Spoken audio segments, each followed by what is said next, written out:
IQ is largely a pseudoscientific swindle. Ooh, that sounds pretty bad. This is from a guy I got into a bit of a tangle with on Twitter, Nassim Nicholas Taleb, and let's have a look at what Nicky has to say about IQ. So he says, background, quote, IQ. I hate to say sophist, but you see, we've already started with scare quotes. IQ is a stale test. You see, it's stale, and that's negative. Stale test meant to measure mental capacity, but in fact mostly measures extreme unintelligence or learning difficulties, as well as, to a lesser extent, a form of intelligence stripped of second-order effects. Does he tell you what second-order effects are? No, because he's trying to dazzle you with language rather than illuminate you with clarity. But you see, he then clears it up because then he says it is via negativa, not via positiva. Designed for learning disabilities, it ends up selecting exam takers, paper shufflers, obedient IYIs, intellectuals yet idiots, ill-adapted for, quote, real life. Minor grammatical error. All right. Okay. So, I mean, yeah, there's some truth in this, of course, that the IQ test was originally developed to figure out people who had learning disabilities. And here's what I'm going to do with this article is the most powerful way to rebut people is to simply accept that what it is that they have to say is all true and see if you can disprove the argument, right? So you can end up getting into a whole bunch of background and look at the math and look at the charts and counteract, but that's not really particularly fun. What I find a lot more fun is to simply say, okay, let's accept that everything you're saying is absolutely true. Are you still right? Because you can't get any better than that when it comes to rebutting people. So, yeah, I mean, that's interesting. So he's basically saying it gives you a bunch of followers and that the IQ test only tells you whether you're good at taking IQ tests, right? Exam takers, paper shufflers. Yeah, see, I don't know what that means. Sometimes papers, and this is what Jordan Peterson said, sometimes papers do need to be shuffled correctly. Obedient IYIs, intellectuals yet idiots. And that's kind of true, right? So there's been a study that says that there was some university where the highest IQ in the university professorship was like 139, which is still far short of where it can go statistically. So, yeah. If you're talking about academia, yeah, of course, academia is going to be full of people who are book smart but unwise, for sure. Okay, so he says the concept is poorly thought out mathematically. A severe flaw in correlation under fat tails. Fails to properly deal with dimensionality, treats the mind as an instrument, not a complex system, and seemed to be promoted by, So now we're talking about guilt by association. So some people are going to promote IQ, and those people are bad, and therefore IQ is false, which is basically saying that vegetarianism is Nazism because Hitler was a vegetarian. I mean, it's not an argument, right? Okay, so who promotes IQ, according to Nicky here, right? Who promotes IQ? Racists and eugenicists. That's pretty bad. People bent on showing that some populations have inferior mental abilities based on IQ test equals intelligence. Some populations have inferior mental abilities based on IQ test equals intelligence. Okay, first of all, very few people who know anything about the subject say that IQ is exactly the same as intelligence, right? In fact, psychometricians have an entirely different metric called G, which stands for general intelligence. So the IQ test measures particular kinds of reasoning, as verbal and spatial and so on. But nobody says that IQ test is exactly the same as intelligence. So, I mean, things like creativity and so on are not particularly well measured by the IQ test, right?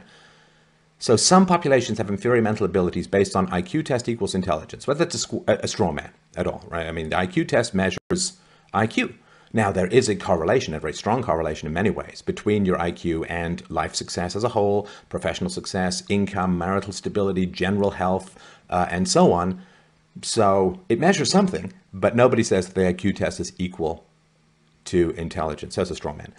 Those have been upset with me for suddenly robbing them of a, quote, scientific tool as evidenced by the bitter reactions to the initial post on Twitter / smear campaigns by such mountebanks as Charles Murray.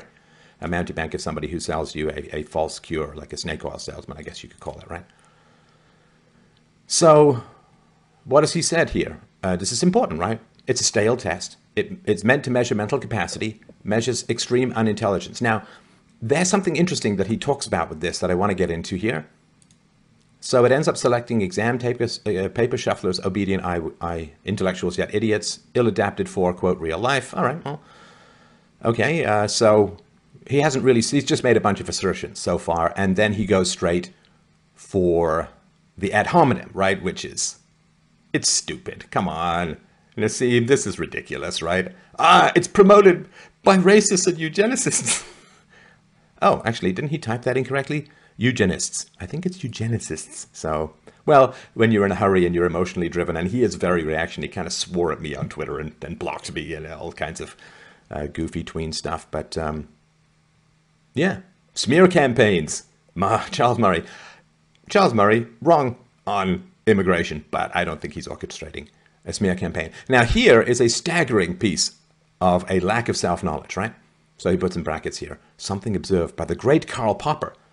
Psychologists have a tendency to pathologize people who bust them by tagging them with some type of disorder or personality flaw, such as childish, narcissist, egomaniac, or something similar.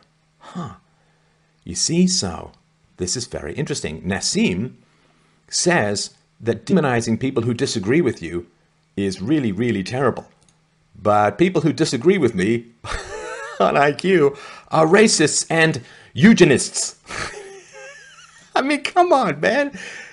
Do you have a mental mirror? Do you have an observing ego? Do you have a third eye that is observing what you're doing? If demonizing people who disagree with you is really bad, well, people who are good at IQ are just exam takers, paper shufflers, idiots, yet intellectuals, and they're racists and eugenists. But, you know, can you imagine how terrible it would be to pathologize people who disagree with you? Woo! That would be terrible. I'm sorry, that's just a joke. So who else promotes IQ? Psychometrics peddlers looking for suckers, military, large corporations, buying the "this is the best measure in psychology" argument when it is not even technically a measure. It explains at best between 13 and 50% of the performance in some tasks, those tasks that are similar to the test itself. Minus the data massaging and statistical cherry picking by psychologists. It doesn't satisfy the monotonicity and transitivity required to have a measure. At best, it is a concave measure, just clearing everything up for us. No measure that fails 60 to 95% of the time should be part of, quote, science. Nor should psychology, owing to its sinister track record, be part of science, rather scientism, but that's another discussion. Yeah, the field, I mean, I'm with you there, Nassim. The field of psychology is a mess, and so much of the tests can't be replicated, and the peer review process is a joke. And one of the things that's happened to psychology is it's been so heavily hit by accusations of racism and sexism and so on that the most important stuff that it could be studying, it's not studying anymore, because if you want to study, say, race and IQ, you must be a eugenist and a racist. All right. So he says here, some argue that IQ measures intellectual capacity. Real-world results come from, in addition, wisdom or patience or conscientiousness or decision-making or something of the sort. No, it does not even measure intellectual capacity or mental powers. Well, that's interesting. So here he says, right back up here, he says, it measures extreme unintelligence, learning difficulties, right? So he says IQ measures extreme unintelligence. He has a big problem with high IQ measurement, which we can talk about, but he says here IQ mostly measures extreme unintelligence. So he accepts that, right? So then down here, he says it does not even measure intellectual capacity or mental powers. Dude, pick a lane. Does it measure extreme unintelligence, or does it not measure intellectual capacity at all? You gotta kind of get your story straight here, right? So here you go. If you want to detect how someone fares at a task, say loan sharking, tennis playing, or random matrix theory, make him or her do that task. We don't need theoretical exams for a real-world function by probability challenged psychologists. Well, you kind of do, right? See, you really, really kind of do. So if you want to see how someone plays tennis, sure, you can watch them play tennis. But if you're going to train someone in a complex field, you need to know whether they're going to be able to cross the finish line. So if you're going to start training someone in, say, advanced statistical probability all the way through to the PhD level, you're going to need some kind of measure on how intelligent they are as a whole, right? It's not going to be perfect, but it is something that you're going to need to measure. So yeah, I mean, I'm going to assume that everything he says here in these graphs is true. It's fine. So traders get it right away. He says hypothetical PL from simulated paper strategies doesn't count. Performance equals actual. What goes in people's head or reaction to a screen image doesn't exist except via a negative. Okay, so fat tails. So a fat tail, like if you have a vertical bell curve, there's not a lot at the extremes. If you have a flatter bell curve, there's more at the extremes of sort of higher and lower. So I just wanted to sort of mention that. So if IQ is Gaussian by construction and if real-world performance were net fat-tailed, it is, then either the covariance between IQ and performance doesn't exist or it is uninformational. It will show a finite number in a sample, but it doesn't exist statistically. Another problem, when people say, when they say black people are X standard deviations away, different populations have different variances, even different skewness, and these comparisons require richer models. These are severe, it's repeated, mathematical flaws. 1 billion papers in psychometrics wouldn't count if you have such flaws. See the formal treatment in my next book. Okay, see, the good arguments in his next book. So shouldn't you wait until that's okay. So I'm going to break down to you what he's saying here, and we'll get into more of this. So basically what he's saying is this. So at the lower end of IQ, right? So we're talking like where mental retardation starts to kick in, where courts no longer assign moral responsibility to criminals, around IQ of 70. So around IQ of 70, it's informational because it measures intellectual deficiency, right? But at higher IQs, it becomes less predictive. The IQ measure becomes less predictive, to which one can only say, well, of course it does become less predictive. Why? Because higher IQ people have more choices. There's such a thing as free will, so it's tougher to predict the outcome of higher IQ people than it is to predict the outcomes of lower IQ people, because lower IQ people have far fewer choices in life, right? So a higher IQ person can pull a Jack Nicholson in 5 easy pieces and can end up working on an oil rig. We all know people who have very high intelligence who end up, quote, underperforming in life. And so, yes, you see, a guy with an IQ of 150 can choose to be a dishwasher, but a guy with an IQ of 85 can't choose to become a mathematician. So you see, when people have more choices, Nassim, it is actually very true. I'm sorry, I shouldn't laugh, but it's just so obvious. This is emotional. Lack of self-knowledge. Yes, when people have more choices, those choices become more difficult to predict. I'll give you another example. So let's say a guy is 5 foot tall, right? I mean, not Tom Cruise territory, but he's short, right? So let's say a guy is 5 foot tall. Is he going to be a pro basketball player? Well, no, he's not. Now, if a guy is 7 feet tall, he has the option to be a pro basketball player if a bunch of other stuff lines up, right? So one guy has no choice to become a pro basketball player, another guy does. So is it easier to predict whether the 5 foot tall guy is going to be a pro basketball player, or is it easier to predict whether the 7 foot tall guy is going to be a pro basketball player? The answer is 2. Here's your little intelligence test, right? The answer is 2. Of course, it's harder to predict if the 7 foot tall guy is going to become a basketball player because he has the choice. It's easy to predict whether the 5 foot tall guy is going to become a pro basketball player because he can't, right? So, yes, when people have more choices, it's pretty tough to predict all of those choices. When people have fewer choices, it's easier to predict, right? Now, there's argument from complexity. Yes. So in America, largely because, so blacks in America have higher IQs than their originating race, right? So the originating race in sub-Saharan Africa has an IQ, an average IQ in the low 70s, which is like the bottom 2 or 3% of the white population. The blacks in America have an average IQ of 85 because they are 20% white, right? This is just the way it kind of cranks up. So the standard deviation runs like this. So the average IQ for whites is 100. And so half of whites are below that, right? Now, if you look at the standard deviation for blacks, it's one standard deviation, or about 15 IQ points below that of whites, which means that only 16% of blacks are above IQ 100, right? I mean, it's just, okay, there's more complexity if you go into different black populations and so on. Absolutely, for sure. But, you know, this idea that you've got to slice and dice and exceptions, like we make decisions about generalities all the time in life, in the world, in professional, personal, like we make decisions. So you can say, well, like in some places in America, if you're a male under 25, you can't rent a car, right? And you can say, well, I know a guy who's really responsible and he should be able to rent a car. Or if you look at East Asian young men, they're better drivers. Or if you look at, you know, this particular redheads from North Jersey, but the thing is, you can't, you know, you have to make decisions in life as individuals, as a society.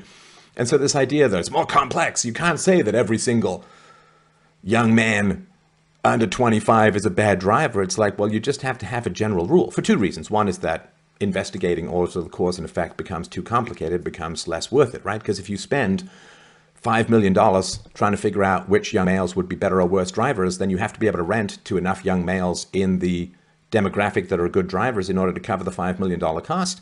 And then, of course, you're going to have, so you're probably not going to be profitable. And also then what's going to happen is you're going to end up with a lot of conflict in the rent-a-car lineup, right? Because some 20-year-old guy is going to rent a car, some 22-year-old guy is going to come up and say, I want to rent a car. They're going to say, no, right? And he's going to say, well, what, did this 20-year-old guy just rented a car? How come I can't? Right? It's just not worth it. So you have to make decisions. Is it generally valuable, profitable to rent to males under 25? No. For some places, they've said no. And the reasons for that, who knows? I'm not a statistician working for an insurance company, but you just kind of have to make general decisions. So saying about lots of exceptions, yes, absolutely. Absolutely. Close to 1 in 5 American blacks is smarter than the average white, which is why you have lots of successful blacks in movies and academia and so on, TV, you name it, right? So, yeah, saying it doesn't slice and dice all the way, right? Who knows what that even means? I mean, it's just, it's boring extra, it's boring extra complexity that doesn't take into account the fact that people need to make decisions. So as I've said a million times before, I want to repeat here, if you're looking at, say, I mean, let's just mix it up a little bit. If you're looking at an East Asian, right? Like, so Chinese, Japanese, Korean, so on, right? So they score very high in spatial reasoning, which is why there's a lot of East Asian engineers, right? So you would never want to go to each individual East Asian and say, you're a good engineer, right? There may be a slightly higher probability on average, but each individual you can't judge. However, when you start to look at a million engineers, then the averages are going to start to come into being. So you never judge any individual black or any individual Hispanic or any individual white or East Asian or Ashkenazi Jew or anything like that. You don't judge individuals by group averages. Of course not. It's like saying, I know for sure that the next woman who walks through the door is going to be shorter than the male average. You don't know that. I mean, if you were to make a bet, you'd have a slight edge if you went with shorter than the male average, but you can't say that about any individual woman with any certainty. But if you start to look at 10 million men and women, well, you're going to start to get some averages. And this difference between not judging individuals and judging averages in aggregate is something that continually trips people up. See, it's racism to say that all blacks are less intelligent than Hispanics, right? It's racism. It's racism to say this individual black is less intelligent than this Ashkenazi Jew, right? That's absolutely racist because it's not true. You can't make that statement. You can't make that claim, and it's wrong. However, when you're going to start to look at 10 million, 50 million, 100 million people, then you can start to say, well, group differences are explainable by various metrics. So anyway. Okay, so he says, but the, quote, intelligence and IQ is determined by academic psychologists like the paper trading we mentioned above, via statistical contracts, SA correlation that I show here, that they patently don't understand. Okay, so IQ does not measure intelligence. IQ measures IQ. The IQ test gives you a number called IQ. It does not measure intelligence. Is it correlated to intelligence? It seems to be. Is there a correlation between IQ and reaction times? Yes. Is there a correlation between IQ and general health? Yes. Does it seem to indicate a well-functioning human organism? Yes. But it does not mean the same as intelligence, which is why there's a separate metric named G. And Nassim does not talk about G at all in this article. So when he says, well, IQ doesn't measure intelligence, everybody agrees with you. Nassim, everyone, it's a complete straw man. And it just shows that you haven't read deeply in the field, right?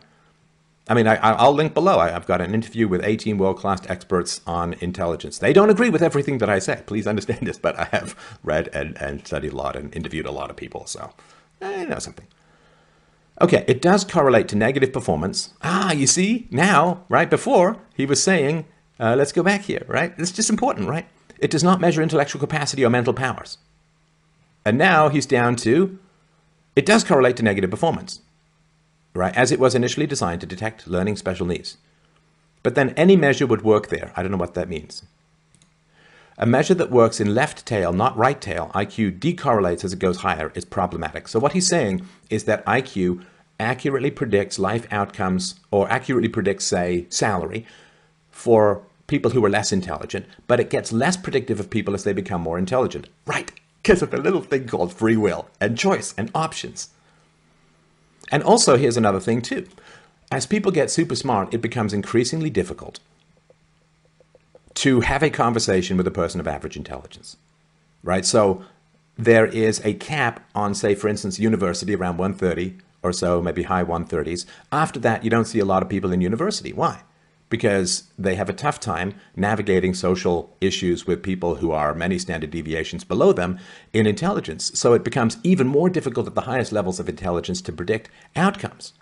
And so people who are very smart often have a very tough time, a very, very tough time having conversations with people who are much less intelligent. So they're not going to be quite as successful in general, say, are they going to be really good at training people? Well, no. How patient would Mozart be, for instance, in teaching a child how to play piano and compose music? He would be very impatient and he would be a terrible teacher because he's very good at music, not because he's very bad at music, right? So I have worked I'm aware of the category that I'm putting myself in, so you can tell me.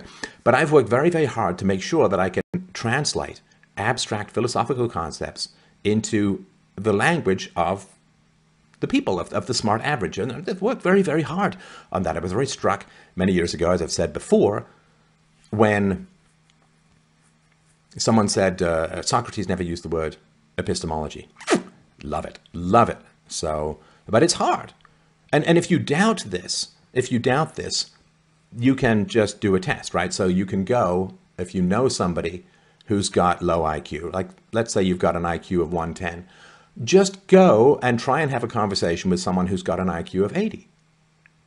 And you're going to find that is really, really tough. There's lots of misunderstandings, there's trippings, there's assumptions, it's really, really tough. So sure, what he's saying here is that if you're of very low intelligence, IQ predicts outcomes very well. But if you have a very high intelligence, then your IQ test does not as accurately predict. And that's partly because of, as I said before, free will, a variety of choices, variety of outcomes. And also because the very, very smartest people have a very tough time having any kind of productive conversation with less intelligent people. And I mean, think if you're just like one of the super smartest people in the world, how are you going to have a conversation with the average person when you watch CNN? I mean, your head explodes when you read the news. I mean, it's just crazy. And another thing too, of course, is that since IQ, even by your late teens, is 80% genetic, then you as a child have had a very great deal of difficulty having conversations with anyone, other kids, right? I remember when I first moved to Canada, I was put in grade A and then I was put back in grade 6 because of a bureaucratic mess up and anything. I found a boy and, you know, the first day, grade 6 in Toronto, the game was punch the girls in the groin. And I just wasn't going to do that. So I found a friend and we would spend the entire, like while the boys were chasing the girls and punching them in the groin or pushing themselves over or trying to hit each other with ice balls or whatever, right? He and I would just walk around the playground and have great conversations. Unfortunately, he died very, very young. But if you don't find people like that, how are you going to have the social skills necessary for economic success? It's going to be very, very tough. So yes, absolutely, it matters, right? So IQ decorrelates as it goes higher. Again, that means that the the prediction value of IQ gets less as IQ goes up, for sure. Got it. All right. To get that point, consider that if someone has mental needs, there will be a 100% correlation between performance and IQ tests. Yeah, the performance doesn't correlate as well at higher levels as psychologists will think it does. All right. Yeah, got it. So the statistical spin as a marketing argument is that a person with an IQ of 70 cannot prove theorems, which is obvious for a measure of unintelligence, but they fail to reveal how many IQs of 150 are doing menial jobs. See, there's also things too, like intelligence requires a meritocracy in order to gain traction, right? Intelligence requires a meritocracy in order to gain traction. Many years ago, I wrote a novel called Just Poor about a woman who was genius, who was born into 18th century England as an orphan in a remote farm, and she was just a complete genius. And she had no scope for her intelligence. She had no capacity to put it into being. For a more contemporary and non-fictional example, look at North Korea versus South Korea. Genetically identical, right? Same people, just bifurcated by communism a half century or so ago, a little bit more. So look at North Korea, South Korea, right? North Korea, the economic output is dozens of times lower than in South Korea. Genetically, they're the same. Why? Because South Korea has a relative free market, and North Korea is an ex-communist totalitarian hellhole of torture and destruction and horror and trauma and so on, right? So, yeah, environment does matter. There are people who are very smart. If you're smart and you're raised by dumb parents, a lot of times the dumb parents will resent you, will be confused by you, will try and put you down, will sense that you're superior to them in intelligence, will get mad. If you're a smart person raised in a dumb environment, like Malcolm Gladwell has talked about this, that he was born in a pretty remote area, I think he's Canadian, and he's saying, like, a couple of my friends just happen to be brilliant.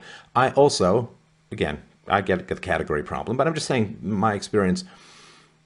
I happened to be around a group of people when I was a teenager in Canada, after I got away from the groin-punching mouth breathers. I was around a bunch of people. We debated together. We read books. We played Dungeons and Dragons together. And, you know, two of them have gone on to be professors. Another one is a professional writer. And some of them have not done that well. One has been an entrepreneur. There was a cluster of really, really smart people around that really helped stimulate my intelligence. And I helped, I think, stimulate their intelligence as well. So yeah, there's some environmental issues. Some people who are traumatized. If you have an IQ of 150 and you're repeatedly raped by your single mom's boyfriend as a child, you're going to have some trouble, right? So yes, it does get less predictive the smarter you are. But I don't really know what that matters, because the key arguments and fascination and interest and necessity for IQ discussions are around low intelligence, not high intelligence at the moment. So, all right. He says here is a false comparison to claim that IQ measures the hardware rather than the software, right? So the hardware is your physical brain structure, software is like culture and values and so on, right? And it's not false. There is a correlation, not hugely strong, but there is a correlation between IQ and brain size. Brain volume does differ between the races. Skull size does differ between the races, and it is exactly as you would expect, that the higher IQ races have more brain volume and have larger brains and larger skulls and so on. So it does have some relationship to the hardware. So he says IQ can measure some arbitrarily selected mental abilities in a testing environment believed to be useful. However, if you take a Popperian, Hayekian view on intelligence, you would realize that to measure it, you would need to know the mental skills needed in a future ecology, which requires predictability of said future ecology. It also requires the skills to make it to the future, hence the need for mental biases for survival. Yeah, I think what he's saying is you'd need to know what intelligence requirements would be in the future in order to figure out whether IQ test is useful. Oh, don't think so, because IQ also measures your capacity for learning and your capacity for adaptation to new environments and so on, assuming a meritocracy. All right. So saying that you need to know all of the intelligent environment of the future in order for IQ to be valid. It doesn't explain why IQ tests that are taken 40 years ago, like you can do an IQ test on a 2 or 3-year-old using symbols and they're pretty valid. You can do an IQ test on children. You can do an IQ test which doesn't revolve around any verbal component and is simply pattern recognition among symbols and signs and so on, like what is the next row in this pattern and so on. And so this doesn't explain, if you're going to say, well, you need to know all the future environments for IQ tests to be valid, it doesn't explain why IQ tests are very predictive when they're taken 40 years ago about how people are doing right now. So again, I don't know. And look, you don't need a high IQ to survive. If you needed a high IQ to survive, then all races would have the same IQ. In different environments, you need different levels of IQ in order to flourish, right? So if you look at the East Asians come from a Siberian background, a brutal winter and so on, and even farming for rice takes a fair amount of intelligence in terms of the irrigation and so on. So clearly in sub-Saharan Africa, or let's just take the pygmies, right? The pygmies have, I think, the lowest intelligence. It's in the 50s in terms of IQ. So clearly high IQ has not been selected for in that environment. And it has something to do with not needing winter, not needing to plan for winter. It has something to do with not having to marshal and harvest your resources. Because if you don't plan for winter, if you don't have a forward look, right, and IQ has something to do with the deferral of gratification and being able to look over the horizon to see what the results are going to be of current decisions. If winter is not killing off people who didn't plan, then there's not a positive selection for IQ. And this is one explanation in general as to why warmer climates tend to have lower IQ and colder climates tend to have higher IQ, although that does diminish at the very extremes in terms of the Inuit, or what used to be called the Eskimos, don't have particularly high IQs, even though they're in very cold climates, because they have food year-round from hunting, and they can't really farm because the growing season is far too short. So when you get to the extremes, then it doesn't really seem to have much issue. So I don't know what that means. High IQ is not always good for survival. All right, real life. In academia, there is no difference between academia and the real world. In the real world, there is. Yeah, I don't know. So when someone asks you a question in the real world, you focus first on why is he or she asking me that, which shifts you to the environment. See Fat Tony versus Dr. John in The Black Swan. It detracts you from the problem at hand. When someone asks you a question in the real world, you first focus on why is he, she asking me that? Okay, so let's go with this and look at Nassim and say, why on earth would he have such an issue with IQ? Well, he is from a high IQ caste, as far as I understand it, in Lebanon, a Christian caste. And does he have any particular in-group preference for the Middle East, for Arabs, for who knows, right? Well, Muslims in general, because of inbreeding, because Islam does not ban cousin marriage, and cousin marriage is rife in Islam, and cousin marriage takes 10 plus IQ points off the general population, which is pretty brutal. So why on earth would he have an issue with IQ? Well, it could be because he comes statistically from a low IQ population. Now, I know he's not Muslim and all that. I'm just talking about the general aspect of the Middle East and so on. And maybe that has something to do with it. Like, it's really, really important to remember that every group wants to see itself as the best. Right? Every group wants to see itself as the best. Everybody wants to be on the winning team. Everybody wants their own race, ethnicity, team, religion to be the best. Of course, right? Naturally. It's a huge and deep shock to the world how incredibly productive and positive and powerful and beneficial white Christian civilization has been to the world. Right, so from 800 BC to 1950 AD, 98% of scientific advancements came from white people. Right, so like North America and Europe, 98%. The modern world only exists because of white people. And that's just a basic fact. So if you're not white, it's a big challenge. Like, okay, what does this mean? Well, what you'd want to do is you'd want to look at whites and say, well, what do they do? And let me try and do that same thing, right? Like I look at sort of in-group preferences among, say, Japanese and say, well, they are able to maintain their culture in their country. So you try and take the best of what every race has to offer. I've taken some stuff from Black culture, from Hispanic culture, from Jewish culture, from obviously white culture, from East Asian culture. There's a lot of great stuff. So you try and pick and choose from the buffet of human excellence and get the best out of all of that. But it's really, really tough for non-whites to look at whites and say, wow, that's like a hell of a group, right? And it is. It's a hell of a group. And what are they going to say as to how to explain how whites got so much right and other countries and cultures and races and religions didn't? And that's really tough. It's really, really tough for people. And so what generally the answer tends to be, well, white people just stole everything. Like, white people are wealthy because they stole everything. And that creates a lot of rage that could culminate in something like a race war, which is one of the reasons why I push back on the data. So, all right. So yeah, this question, why is he or she asking me that? I don't know. Can you just answer the question? Because then you got to start psychologizing, right? So he says it's really, really bad to psychologize or pathologize people who disagree with you. But then when someone asks you a question, you say, why is he or she asking me that? And that's why, you see, he says that the only reason you'd want to focus on these issues is because you're a eugenicist and a racist, or maybe or a racist. So rather than answering the question, you get to imagine that you can mind read people's deep base motivations and so on, and it's stupid. It's stupid stuff. All right, real life never offers crisp questions with crisp answers. Most questions don't have answers. Perhaps the worst problem with IQ is that it seems to select for people who don't like to say there is no answer, don't waste time, find something else. Real life never offers crisp questions with crisp answers. I don't know what the word crisp here means. Is it crunchy? Does it have nuts on top? Is it a little dry?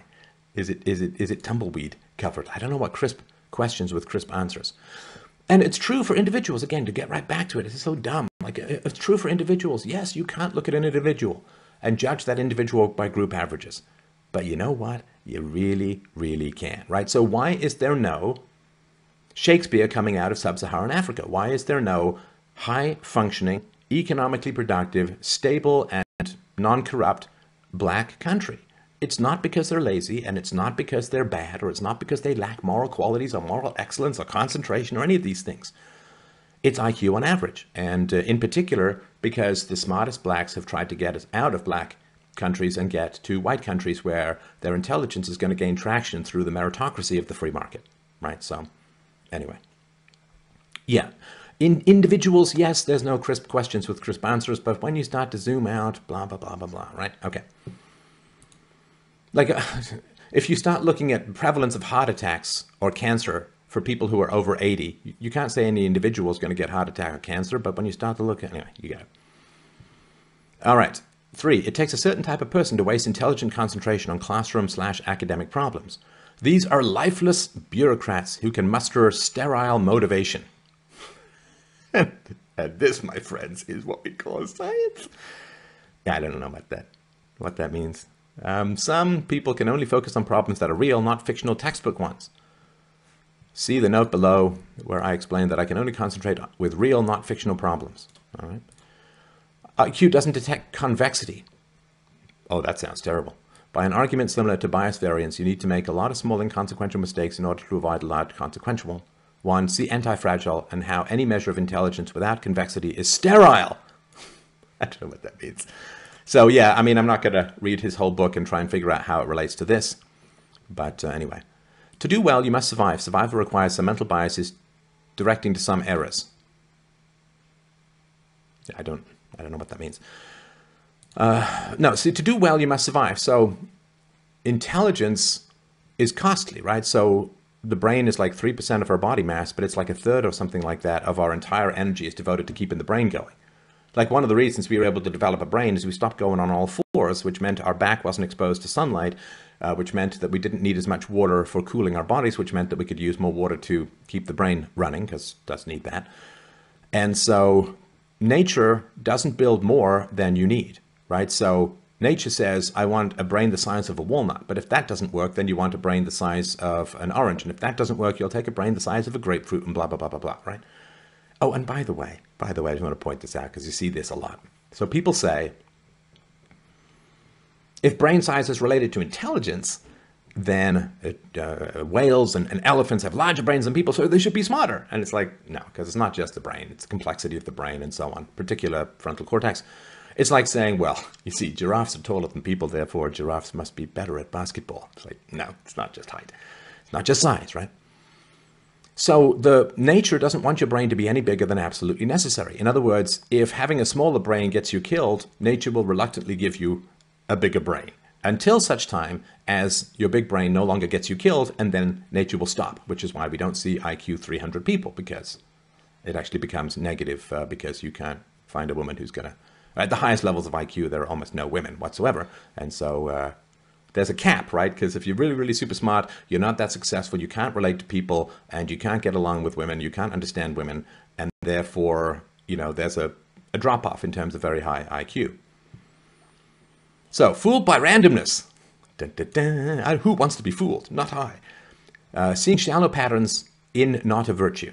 I think that's supposed to be is not a virtue, but apparently typos are not an indication of intelligence. Fooled by randomness. Sorry, that's a bit of a shallow jab. Seeing patterns is not a virtue. Leads to naive interventionism. Some psychologist wrote back to me, IQ selects for pattern recognition essential for functioning in modern society. No, not seeing patterns except when they are significant is a virtue in real life. Not seeing patterns except when they are significant is a virtue in real life. I don't know. I can't pass that one. All right. Could be my low IQ. 6, to do well in life, you need depth and ability to select your own problems and to think independently. Okay. If you renamed IQ from intelligent quotient to FQ functionary quotient or SQ salary person quotient, then some of the stuff will be true. It measures best the ability to be a good slave. All right. So here he's got a chart, correlation of IQ with different aspects of job performance. Training success in the military, 0.6, so 1.0 is a perfect correlation, 0 is no correlation, so 0.6. Job performance, high complexity with IQ. Training success, civilian job performance, so it goes down. Leader effectiveness is 0.3 and some change, right? So yeah, there's a correlation. But what I want to know, of course, is that in higher IQ, I believe that there's a bell curve of success in higher IQs. So for instance, with university professors, the very smartest people don't end up in academia, right? So what I want to know is if you just have a straight... Okay, let me sort of give you an example, right? What is the sweet spot for height for basketball players? What is it, 6'10", 6'11", maybe 7 foot or whatever, right? Now, if you have some weird hormonal issue, like the tallest guy in the world had some, I don't know what, something wrong with his hormones or something wrong with his pituitary gland or something like that, and you end up like, I don't know, Andre the Giant, or you end up like 8 foot tall because of a medical issue, then if you don't normalize out that for height for basketball, then you'd say, well, you see, when you get taller, you're likely to get better at basketball, but at the very greatest of heights, you're going to be terrible at basketball because it represents a health problem that's going to have other negative effects, right? So it's the same thing with intelligence. You may be good at training people as you get smarter, but at the very highest level of intelligence, you're probably terrible at training people because you just can't communicate with them that well, can't follow their concerns, can't understand why something that's so easy for you is so difficult for them, right? So that's what I want to see when it comes to training. Are they shaving off the top IQ and getting a more accurate measure? Leader effectiveness. Well, to lead people, you need to be able to understand their motivations. And if you're too far away in terms of intelligence, you can't really figure out what makes them tick, what they're motivated by. You're speaking a whole kind of different language. So yeah, are they cutting off where higher IQ becomes a negative for working with other people, right? Because all of these jobs are working with other people, we assume, right? And so, yeah, creativity, again, I don't know. As far as I understand it, I've not seen a lot of studies, if any, that I can recall with IQ and creativity, so I won't really speak to that, but so. All right. But, you know, when you're determined to believe something, you're just going to look at this and say, aha, you know, there's no, but there is, you know, 0.6 correlation is pretty important. You know, 0.6, 0.5, 0.55, 0.58, these are all pretty good correlations because our resources are very limited in life. And if you apply resources to training someone who just can't do the job, like if you train someone to be a doctor, it turns out that person doesn't finish the course, can't ever become a doctor, you're down one doctor because you could have used that to train other people. So yes, these kinds of correlations really matter. Okay, if someone came out with a numerical well-being quotient or sleep quotient trying to mimic temperature or physical quantity, you'd find it absurd, but put enough academics with physics envy on it and it will become an official measure. See, I don't know, like when he says it doesn't measure anything, And here he's posting something that says it measures something pretty real. All right. So there is a whole bunch of notes down here, but I just really wanted to get this whole point across here. So the army really wants smart people, right? The army wants smart people, and the army wants to win wars. I mean, it's literally life and death.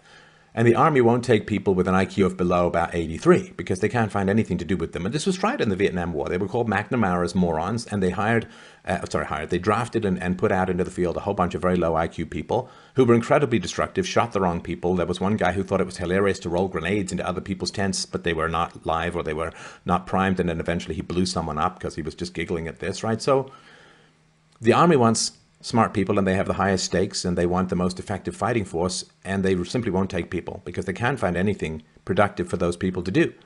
And so, yeah, it kind of matters. So here's the big issue, though. The big issue is this.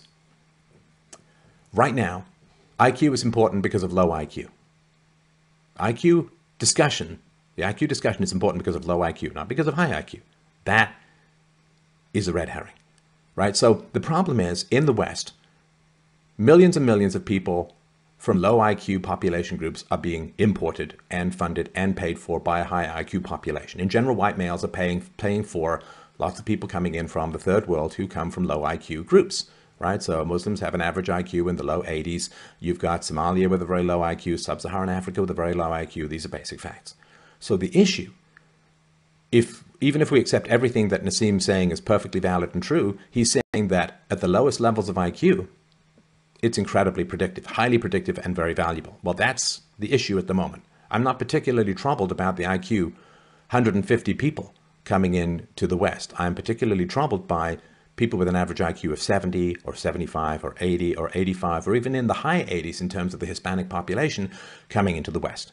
The West was designed by a high IQ population for a high IQ population, and low IQ populations are not going to do particularly well. In fact, they're going to do very badly.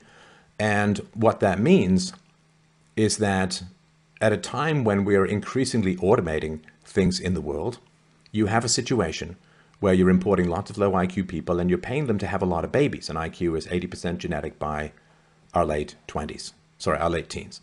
And so you have a situation where you're importing people who are going to be dependent on welfare in perpetuity, who are going to have lots of kids. There's going to be massive amounts of crime, in particular for the mid 80s, which is kind of the sweet spot for criminality, and you are taxing the domestic high IQ population to pay for massive numbers of children from low IQ populations, and that is going to be a complete and total disaster. Like, the welfare state requires a high IQ population, because in a high IQ population, the vast majority of people make more money from being in the workforce than they would on welfare. But with a lower IQ population, which is why immigrants are so much more likely to be on welfare than the domestic population. If you are somebody with an IQ of 85, you're going to make far more money on welfare than you ever would in the workforce, because you're just going to be very, very limited. So if you are replacing a high IQ population with a low IQ population, you get massive crime, you get incredible drains upon the treasury, you destroy the welfare state, you have to dumb down education as well, right? Because if people don't understand group differences in IQ as the reason why, for instance, there may be fewer blacks from sub-Saharan Africa in higher education, then what happens is they say, well, you have to have a proportional representation of the demographics in every single field, which means that if you have 10% sub-Saharan Africans in your community, you need to have 10% sub-Saharan Africans in higher education. And that means that, unfortunately, based upon statistics, you're going to end up with a lower IQ population in your higher IQ, or formerly higher IQ educational system, and you're going to have to change it to make sure that they graduate. And so you're just going to have to reduce the standards. The other thing, too, is that even the IQ, I know that there's the Flynn effect and all of that, which I've talked about before, but there's also strong indications that IQ is declining around the West, not just because of the importation of low IQ populations, but because even among whites, you are paying, right? So single mothers tend to be less intelligent than married women. Single mothers get a lot of money for having babies. And let's just talk the white population, right? And so you are paying the least intelligent people to have the most babies, and you are taxing the most intelligent people, and therefore they're going to have the least babies, right? And so even among the white population, you're going to see a dumbing down of the population over time, largely as a result of the welfare state. And the result of that is that IQ tests have to be calibrated downwards, because IQ tests are recalibrated every couple of years to make sure that the white population is at the average of 100 so that you compare apples to apples over time. And so they've gotten rid of certain portions that I would consider more challenging of the IQ test because the population is getting less intelligent as a whole. And so as the IQ test gets dumbed down for reasons of political correctness and to hide the decline caused by the welfare state, even within ethnically homogeneous populations, then the IQ test is going to become less predictive because it's getting dumbed down. And so there's lots of reasons why you would have this. But the fascinating thing to me is that IQ is the most important thing when it comes to lower IQ populations, and lower IQ populations are the ones flooding by the millions, sometimes by the tens of millions, into Western countries. And so, even if we take everything that Nassim says is absolutely completely true, IQ remains incredibly valuable for lower IQ populations and predicting the success thereof. And so, Nassim, when we're talking about immigration, by your own admission, IQ is an absolutely essential topic to discuss. Because if we get this wrong, and all the indications are that we're getting it incredibly wrong, Western civilization is going to collapse. And it's going to collapse in the most horrendous possible way that you can imagine. After 70 years of communism, Russia was still essentially Russia. After fire bombings and 2 nuclear weapons being dropped on Japan, Japan was essentially still Japan. White countries? Not so much.